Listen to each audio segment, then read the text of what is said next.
I know I don't really watch it. I don't know about my teammates.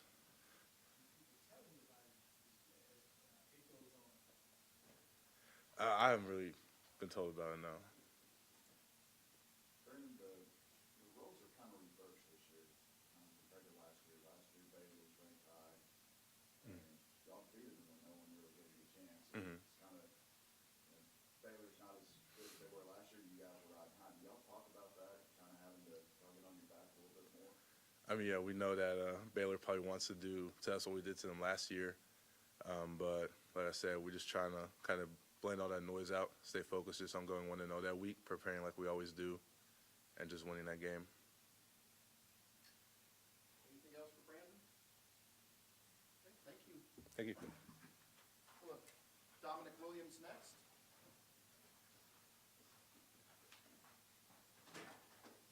We'll go straight to questions for Dominic. Dominic, how's the grind? I mean, this is the first time you've gone through it. Now you're sitting here 11 weeks in. How's it feel? Feels great. I mean, I just gotta make sure I keep my body right. My coach is all about prehab, not rehab. So it's going. Is what I can say. Yes, sir. Don, when you chose TCU, you signed with TCU, did you imagine the success you guys would have this early on in your career? Not at all, honestly. I didn't know that. I didn't know how together the team was. Honestly, like I've heard things like saying the team wasn't as together as they are now, and knowing that we're together and we can really truly fight for each other out on the field every single time we step on the field together. That's something special. What clicked for you guys against Texas? What click? Let's see. I mean, just being together is just something that clicks for us. Like seeing that it's gonna be a tough game, like every other game, but yeah.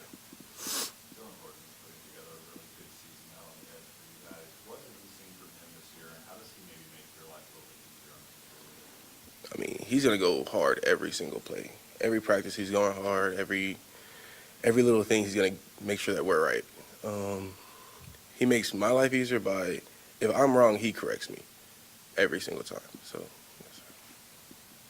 Your thoughts when everyone across the nation talks about Bijan Robinson being the top running back in the nation, but you guys were able to hold him to 29 yards. What was everyone's feelings like as a defensive group and really as a defensive line after you guys were able to accomplish that this season? I mean, it felt good. It felt really good. But as my coach says, it's on to the next week. We can't just harp on it for too long. Suiting up this week, what have you seen out of the Baylor offensive line and the way they utilize the running back?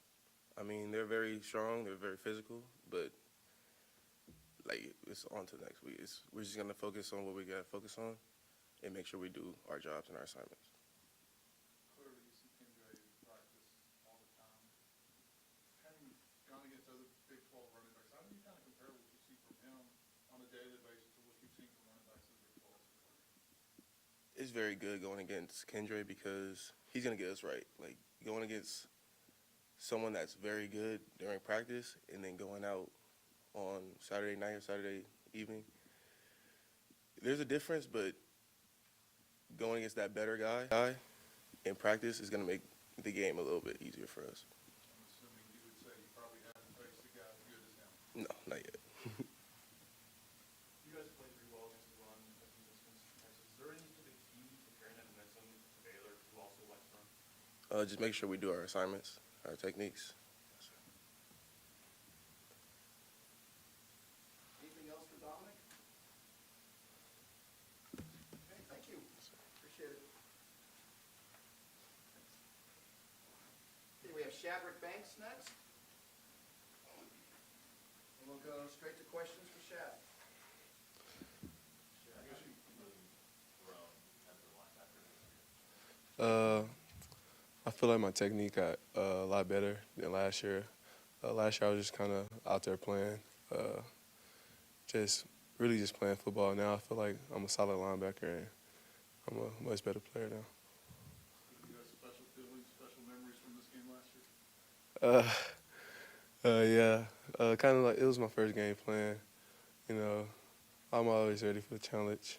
So yeah, last year, Yeah, I definitely remember that moment. Pretty big play there, Dan, too. Yeah. When you first started against Texas, I guess, how was that moment for you, just knowing that you had the feeling to be in that type of environment? Well, it's kind of like the same for me every time. It's always been next man up. I always stay ready. You don't have to get ready. So uh, when my number is called, whenever my number is going to be called, whatever coach want me to do, I'm gonna do it. Chad, when you first got here, what was kind of your initial thought when they approached you about playing linebacker? Because you were pretty highly touted receiver out of high school. Well, we discussed this before I even came. It was my decision to go to linebacker. I just felt like it would be easier for me. Like I'm more athletic than most linebackers. I know offense. I know the concepts of the offense, so I feel like it would be much easier, and I feel like I have a career at linebacker. How much have you learned from Coach Gillespie this year playing the position? Yeah, I learned a lot more like defensively because I've been playing offense my whole life, offense mindset. So Coach Gillespie a good guy, good coach. He gonna always he not gonna just yell at you about something that you did wrong. He gonna talk to you and get you right about this. How tough was that transition going from wide receiver to linebacker? I mean, it was kind of tough, but I just felt like I was ready for the challenge. So it really just went into play, honestly. Like, right. How much have you learned from the other linebackers this year, like D, Johnny, White? What have you learned from them? Johnny, he stay in the film room. He'll text us 12, 12 o'clock in the morning, 1 in the morning, telling us to watch this and watch that. Uh, you know, he's just a real good football player. And D, my roommate in the hotel, kind of close like brothers. So D gonna always want me to have the best, and Jamore the same. Can you expand on that? Just with your relationship with D, what's he been like as a teammate? Your first impressions of him, just having met him all. Yeah, when I first met D, it was just like I've been knowing him for a while. So it was just like it wasn't really much about football at first. It was just like kind of get to know each other, and now we just closer than ever. Blood couldn't make us any closer. You talked about playing offense all those years, and now you're playing defense. Talk about the adjustments, being a pursuer, trying to hit guys, and instead of one trying to avoid the other. How that's going. I mean, I always been kind of physical, so I was always bringing it to the defense anyway. So I had a lot of surgeries in high school. I kind of got bigger, so I just felt like the transition would be better for me. We've seen you play linebacker, but you've also returned a kick. How did that come about that you're a return guy on special teams? I mean, some of my teammates just joking around with me, talking about Mr. Do It All, but I just do anything that the team need me to do in order for us to win. Chad, what was the message Sunday nights is giving you guys with 2 regular season games to go through? He just said, don't get tired of doing stuff right. Don't change up the routine. Like, don't think too big of it. Nobody believed in us before the season, and we wasn't paying attention to the noise. So let's keep the same mindset. Johnny Hodges was named Big 12 in the first week. Can you talk me through him just as a teammate and what his performance means to the team? I mean, yeah. Johnny had a good game. I don't even know where to start with Johnny. Johnny, real cool guy, real funny. But he mean business when he on the field. So Leadership something that stands out? yeah, for amongst the linebackers, yeah, he always trying to get us right. He want everything to be perfect. As you talked about not listening to the noise and all that, the question I like to ask your teammate early, is it harder though to kind of tune that out when everything is getting bigger, when you've already accomplished the one goal of getting in the Big 12 championship game, and still 2 games to play before that? Well, I can't speak for my teammates, but I know, I kind of been going through that, all through high school and everything. So, I mean, it's kind of normal for me. I just don't pay attention to none of it. Chad, what are some of the keys that you guys have to go that Saturday against Baylor? Kind of like the same as last week.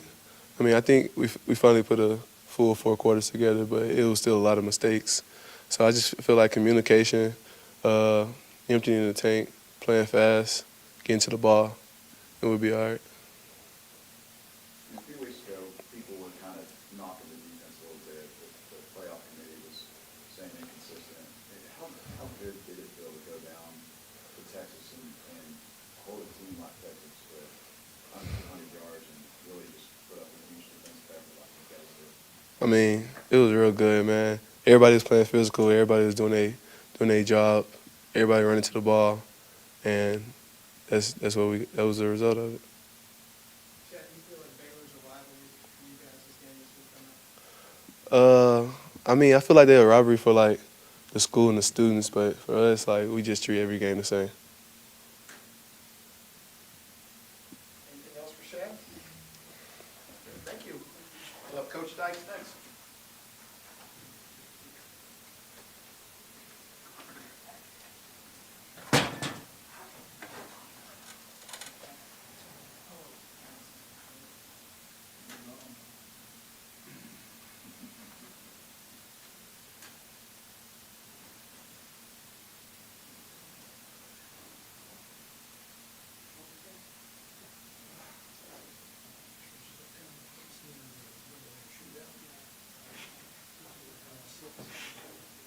I think so. Yeah, it's sound, definitely.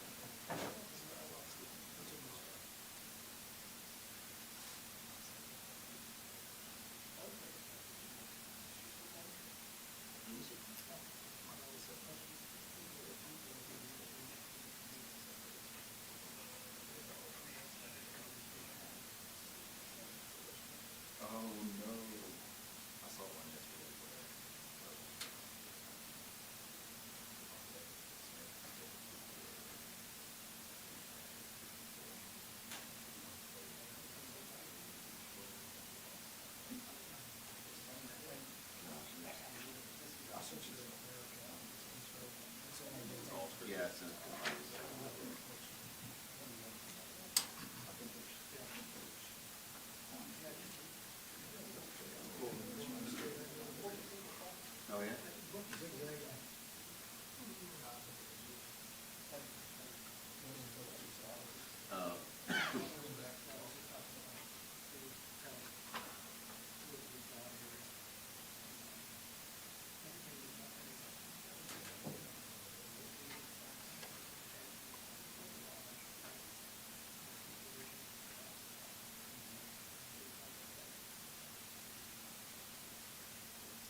is to win them. And so, again, thought we played, fantastic defense. Was reading some stats today, looking at some stuff, and I think our improvement defensively is pretty remarkable. I think we've gone from 118 to 34 in one of the metrics that they measure defense. And again, it's S&P, which I don't even know what that means, but it's some way that they measured the metrics of defenses. So, we've gotten much better. We've improved. I think we've improved substantially, really, the last 2 weeks. I thought we played a really good defensive ball game against Texas Tech, and certainly thought we played even better Saturday against Texas. So I think we're trending in the right direction defensively. It was a little bit of a struggle on offense. You got to give Texas some credit for that, and obviously we got to get better and improve, and we've got to do a better job of moving the ball and scoring points. Again, I thought our coaches really called a good game on both sides. The game changed a little bit. It's funny, we talked about this post-game a little bit, but, you have the analytics, and so the analytics tell you all these things, and you can pay attention to them, and sometimes it's good to pay attention to it, and other times you do exactly what we did. We just closed the book and never even had another conversation about the analytics, because the games were so different than the normal game of college football and the way it's played now. And so the analytics in a weird way meant absolutely nothing in that game because it was a different style of game. So thought we managed the game well, thought we handled it well, thought both of our coordinators called the game well, and most importantly, I thought our players played really hard and executed the game plan well. So good win. Looking forward to going to Waco. It'll be my first time in McLean Stadium. Haven't been in the building, heard it's a great building. I'm sure it'll be a great crowd. I know there's a good rivalry between TCU and Baylor historically, and I know our players are excited to have a chance to go play again. And that's what I like about this bunch is, they show up every week and they go back to work and they got a good frame of mind about them, and they really do believe that the reason that we've played well is because we've prepared well. And so they continue to do that, and like I said, it's what makes this group so fun to coach. Is you certainly don't have to beg them to practice. You don't have to beg them to do the things that they're supposed to do off the field to allow them to play well, and they enjoy doing those things. And it's a mature team with great leadership, and again, real credit to the players. So looking forward to it. I think you talked quite a bit about this team staying week to week, and there's no expectations, no Yep. goals. Does that get harder to kind of keep in check now that you've already reached the Big 12 championship game? You still got 2 games to play before you can get there, and there are bigger things obviously on the horizon. Yeah, sometimes this time of year, and again, this isn't a knock on anybody or any team or whatever, but I mean, look, there's been times in my coaching career that, I've stayed up all night, Sunday night, trying to think of ways to motivate the team. You know what I'm saying? What can we tell them this week that may or may not be true that's going to invoke and inspire the guys to practice hard and to prepare well and to, give it their best effort. And, we just haven't had to do that this year. And, and never had to do it during fall camp. Didn't have to do it during spring training. They just like to practice and they like to play. And so when you have guys that do that, it makes your job a lot easier. It means I can go to bed on Sunday night and wake up Monday morning and feel somewhat refreshed. And so I don't really think, I think they view this game as a chance to go win a ball game. And just like they viewed every one of them up to this point. And there is stuff out there. There's, all that stuff at the end, but I do really believe that the guys have embraced that let's just worry about one practice at a time attitude. And we talk about it all the time. It's served us well. Why would we change? How physical was that game Saturday night? Did you stack them up on the season? Yeah, it was physical for sure. I mean, it's, like we've said over and over, I think this is, 9 consecutive weeks without an open date that we're coming on. So, I mean, all this stuff takes its toll. That's the thing that we've really talked about from the beginning is, when you look at a football season, it's cumulative. Everything is. And so that's why you got to be intentional about what you do during fall camp, and that's why you have to be intentional about what you do during practice, and that's why you have to be intentional and preventative, and you try to get ahead of things before they become things, and so all those things add up. But yeah, it was a physical game. I mean, it was two big physical teams. Texas is a their defensive front's big and physical, and our offensive line's big and physical, and their linebackers are physical, and our backs are physical, and so it was a physical ball game on both sides of the ball, honestly. But our guys, are accustomed to that. I mean, it's the Big 12. You play Oklahoma State, who I think is really physical, and that's been a big part of their success. And then you bring in Kansas State the next week, who, looking back, was probably as physical as anybody we played. And so then you go on the road to West Virginia, and so it just, the gauntlet never stops. And then you play Baylor, who is built a lot like Kansas State and Oklahoma State in some ways, where, they're line of scrimmage football teams, and that's what they want. Jeff Grimes is their offensive coordinator. He's an offensive line coach by trade, and he's a really good one. And so, anytime you play somebody who has that way of thinking and that mentality, it's going to be a physical ball game. And again, we have to be up for the challenge. Next to the last play of the game, he was next to the last play, Dom. Yeah, broke his leg. Yeah, it's a bummer. Hate it for Dom. He's meant a lot to our team. He's a guy that probably doesn't get mentioned as much as he should. Just a real leader, certainly a leader on our special teams. He's kind of the guy on special teams, so it'll be a big loss for us, and just kind of a guy that everybody really rallies around and has a ton of respect for. So it was the last snap before we started to take a knee. He just got rolled up, and of course Dom was doing what he does. He was downfield blocking, probably doing more than he had to do on that particular play, and had the misfortune of getting rolled up and broke his leg. But hasn't had the season they wanted. I think they were picked to win the conference. But I guess how dangerous a team are they? Very much dangerous. I mean, they're a really good football team. I mean, they're very similar to us, I think, in a lot of ways, kind of in the way that they're built. So very, very dangerous. I mean, as I said earlier, really good on both fronts, big. On both line of scrimmage, a lot of speed. A lot of guys who can make plays. They've done a really nice job of playing complementary football. They want to run the ball. They want to not turn it over. They want to play good defense and be sound on special teams, which is a great formula to win football games. So I think we're very similar in our makeup. And, but I mean, they're a very, very talented, good football team, one of the better teams we played this year.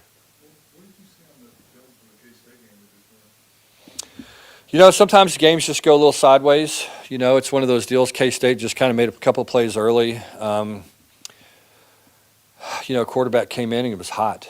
Their Adrian Martinez got hurt, and the backup came in just similar like he did against us, and really played well. And I thought Kansas State did a great job of being creative and getting Deuce Vaughn the ball, throwing it to him out of the backfield. I mean, did some really good stuff that's, which is probably hard to defend.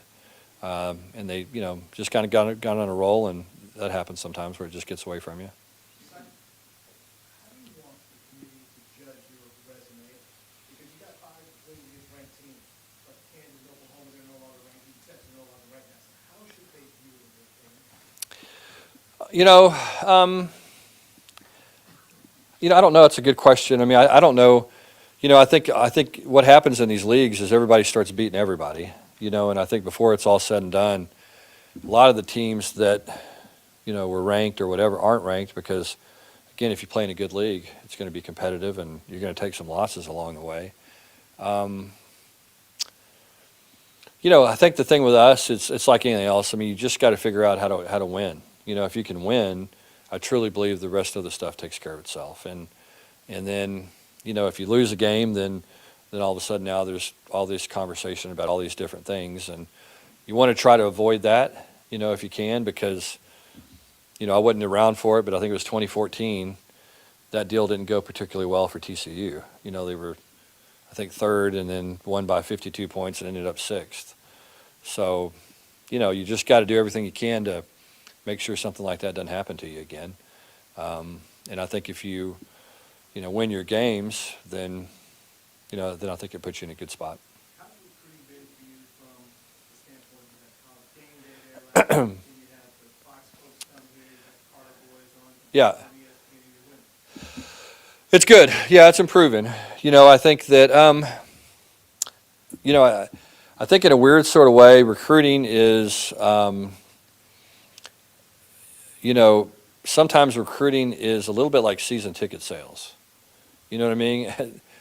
When you go and you do all these studies and you have success, they say it's 2 years after you have a great year that the season ticket sales are really improved. Now, I don't know, I didn't do the study, but that's what people that have done studies have told me.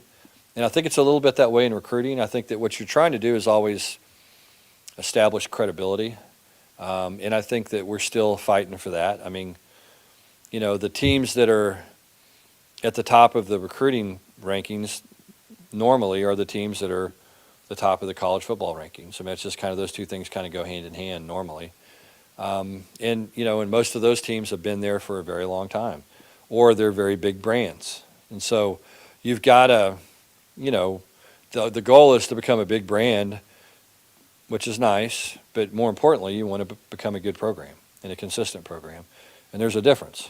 And so, I think the thing that we believe about recruiting is getting the right people, and what does that mean?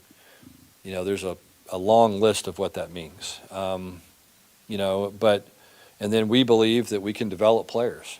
We think that our track record of player development through the years is as good as anybody's. And so, we may not get the guys that are the highest rated players always, but the goal is to get the right players and then bring them in the program and develop them and then get a performance out of them like we've gotten out of some players this year, that are probably not that heavily recruited coming out of high school. And so that's always the goal. But, it's like anything else. As you recruit better players, you always got to be careful to recruit guys that are hungry and guys that love the game. And, and we say it over and over again about recruiting. It's like fishing. You got to be careful what kind of bait you use because that's the kind of fish you're going to catch. And so you've got to be, careful about what you're selling, because if you're selling flash and dash, then you're going to get somebody who's attracted to flash and dash. And that's not always the kid that develops into the best player. Coach, I'm doing a feature on D winners. Can you talk about Yeah. your first reaction or interaction with Yeah, D, was really obviously played against D when we were at SMU and just kind of saw him as a guy that really just kind of understood the game. To me, he was one of those players that was always in the right place at the right time. Had a feel for playing linebacker, and again, that's a real skill playing that position. It's just it helps if you're a good athlete and you're big and all that, but there's just a nuance about playing linebacker that you either see things or you don't, and those guys have a way of seeing things before they happen. And the great ones are, you can talk to them and you say, well, how'd you know it was this? And you just said, well, I don't know, I just did though. I just could see it. And so D's kind of one of those guys. I mean, he's obviously a great athlete. He can run. He's got good size. But I think for him, his instincts are probably what make him special. Just has an idea of where things are going to be. And so, it was fun to compete against him. I didn't, just because I was always had a real appreciation for him. Just thought he was a really good player. And, I think as he gets more and more comfortable in this defense, he plays faster. He's somebody that you watch him play and his speed stands out and his ability to, like I said, diagnose and make plays kind of in the open field stands out. But and then you get around him a little bit and just kind of see what kind of leader he is. I mean, he's just a really confident, calm guy that wants to be coached. Is always trying to find a way to get better. And I think that's one of the reasons why he's been so successful and had such a great year. Is there a favorite memory of yours of him this year? You know, I hadn't had much time to reflect on that. I can't think of anything right now. He's just a joy to be around, though. You know what I mean? He's one of those guys that is really mature and emotionally stable. You know, he just is the same guy every day. And I have a real appreciation for that, especially, you know, for young kids and all the stuff that they go through. And, you know, I can remember when I was 22 years old, or 21 years old, it seemed like things that were pretty mundane were the end of the world. And, you know, Dee's one of those kids that handles things really well and doesn't get too high, doesn't get too low.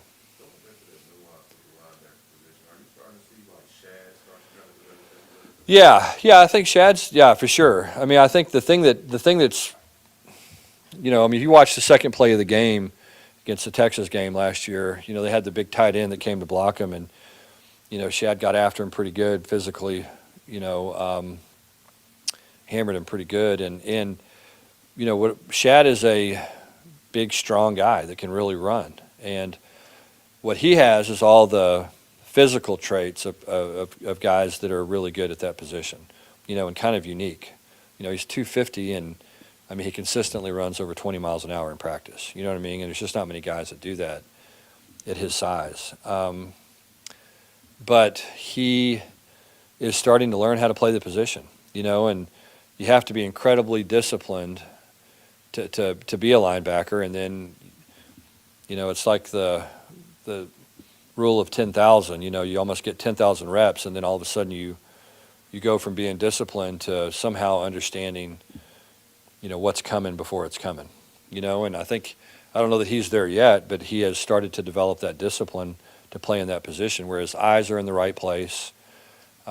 He's doing the right things. He's leveraging the ball correctly. He's, you know, doing all the little things that are really important, because what linebackers have to do in our defense, you know, you have 3D linemen, and they're supposed to eat up the blocks, and linebackers are supposed to make plays.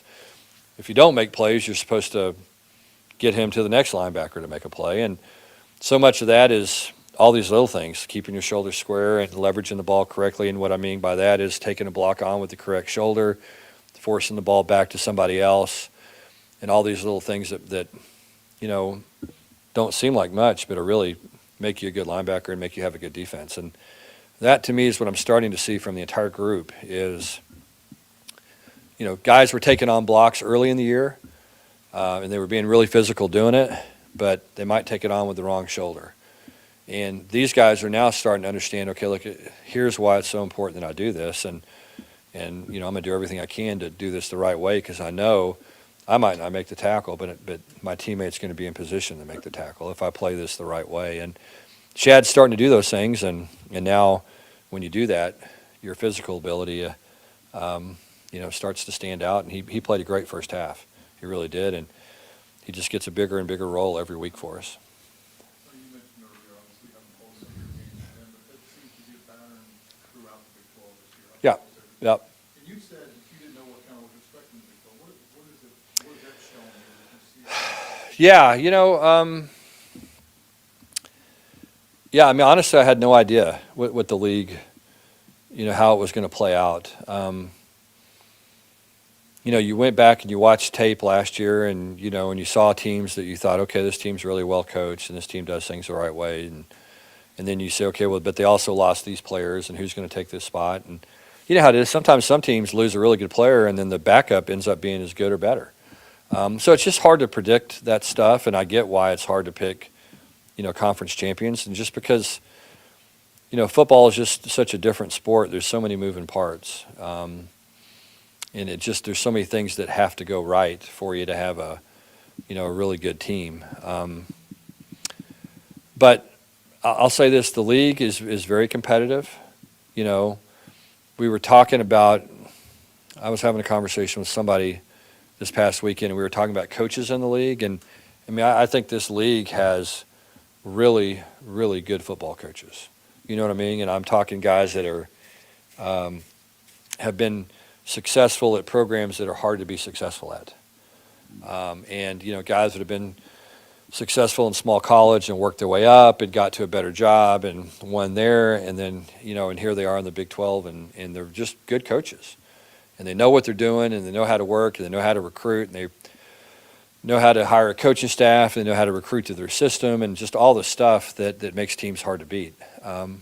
So, I think that's why there's so much parity in the league, and I think that's why there's so little difference maybe between the games. It's just because you're just not going to come across some team that's just not good. Everybody's good, everybody's well coached, everybody's going to be well prepared, everybody's got a good culture. There's no teams that have given up. You know what I mean? And I think you run into that this time of year sometimes in other leagues where, a team's kind of saying, well, we're out of it, we're not going to play hard. I mean, that just doesn't happen in this league. And, said it a bunch, but there's just no layups. And I think some people have the good fortune of being in leagues where, the season starts and they go, well, we're going to beat these 6 teams, and then these 3 games are going to be tough. Well, that doesn't happen in the Big 12, and all you got to do is, again, we felt like, I think we felt like we didn't play great on the road at West Virginia, and then you go, well, they beat Baylor and Oklahoma at home. You know what I mean? And so you just kind of start to realize, look, we've done some good things and we've beaten some really good teams, and none of it's been easy, but our guys have found a way to do it. Coach, you and Coach Randall on the staff at one point. Yep, we were, yeah. He was a GA for us at Texas Tech, yeah. What did you see in him then? What did you know then? What I love about Dave is Dave has, there's not 2 people in the world more opposite than Dave Aranda and Mike Leach, okay? But I have a tremendous appreciation for both of them because they both are completely 100% authentic. You know what I mean? And Dave has been Dave. And Dave is one of those guys where he was kind of nerdy when he was at Texas Tech, real mature, smart, always wanted to talk football. And at that point, we had a lot of young coaches that, we went out and stayed up late and did stuff we weren't supposed to do, and Dave didn't. He was in bed at 9 o'clock every night. You know what I'm saying? And so he was just a real mature guy and really smart and real focused, and I really admire him because, I think he had to grow into that role because, Dave's not the most outgoing person in the world, and he's turned into a fantastic head coach, and it's probably outside of his comfort zone a little bit, just because I think he's pretty much an introvert. I think he's probably more comfortable doing that. But he's an outstanding guy. He's very, very smart. People are always going to have a ton of respect for him because of the way he handles himself and, the way he treats his players. And again, I really admire him for being an outside-the-box thinker because I really think he is, and I think he's really smart in a lot of things he does. That's kind of answered what I was going to ask you. He's always been this cerebral. Yeah, and cerebral is probably a better way to put it than nerdy. But he has for sure, and he probably used to look at me and, and go, "That's the most immature old guy I've ever seen in my life," and so, but that's now that I'm 53, I'm starting to get close to being as mature as he was at probably 23.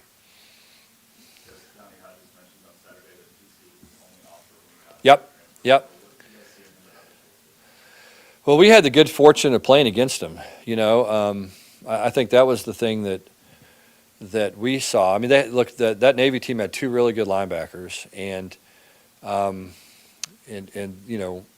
every year we played them, and we were like, who are these guys? These guys are just good players, and they're always in the right spot, and they knock the crap out of you, and they play hard. And so I think my last year at SMU, I think he had 15 tackles against us. And so, it's like anything else. You have a chance to bring in somebody that's a proven, commodity that you know what you're going to get, who, comes from a service academy that, can go through all the things that those guys have to go through and hold up. That's hard to do. And so we knew we were going to get somebody who was mature and focused and tough and obviously had some leadership. And I think he's exceeded all of our expectations. He's a little better athlete than I thought he was. And I thought he was a good athlete. And so, we needed some maturity, we felt like, in the program. And so we were real intentional to go and grab guys like him and guys like Mark Perry. Mark Perry's the same way. I mean, just really focused.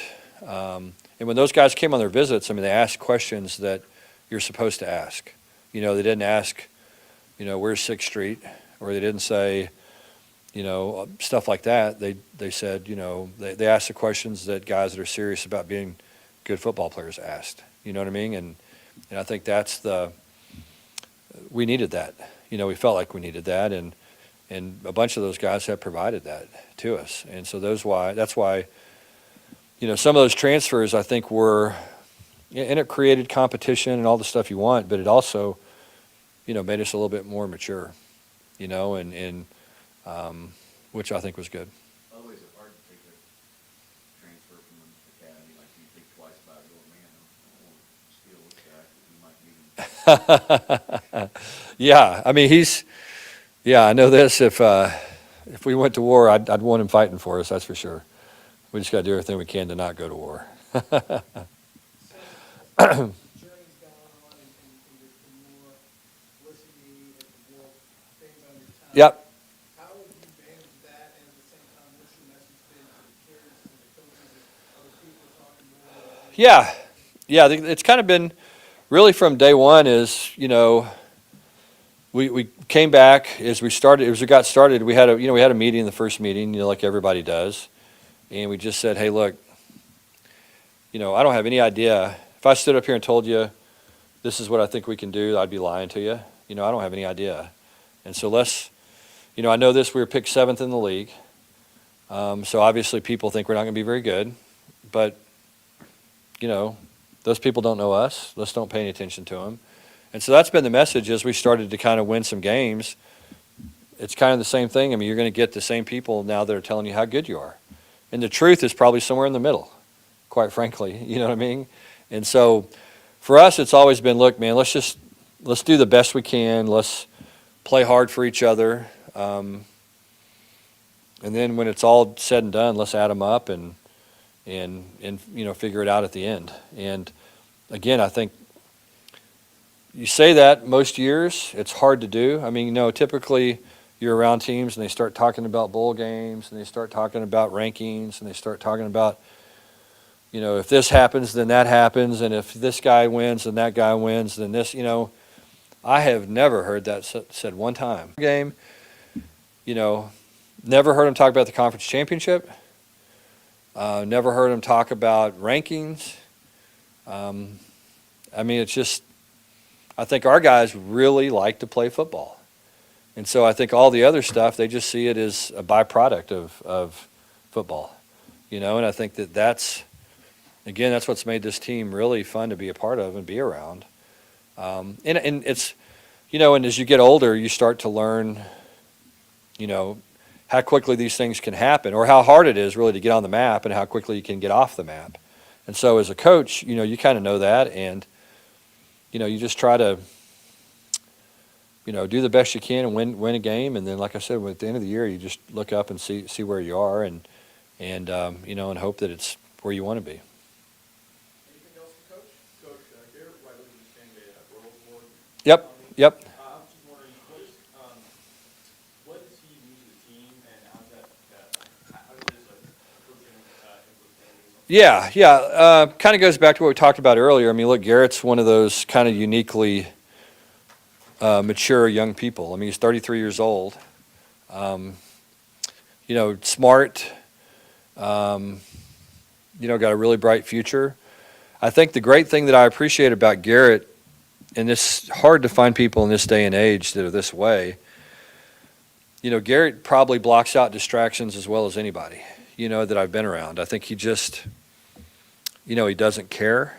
He doesn't care about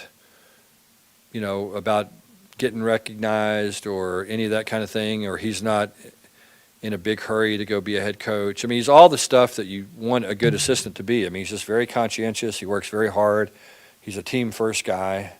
And I think he's got enough confidence in himself to know that there's going to be opportunities for me at some point, and and I'll worry about that when the time comes. He's not a guy that's a self-promoter at all. I mean, zero. And that's hard to find in today's world. I think some young coaches think that that's just what you're supposed to do. And I think probably when I was a young coach, I probably thought that more than than I was supposed to. But he knows what he's doing. He's calm. He's confident. Our players know that they're going to be put into good situations, and I think they appreciate that. And he's coaching one-on-one is don't ask guys to do stuff they can't do, and I think he does a tremendous job of doing that.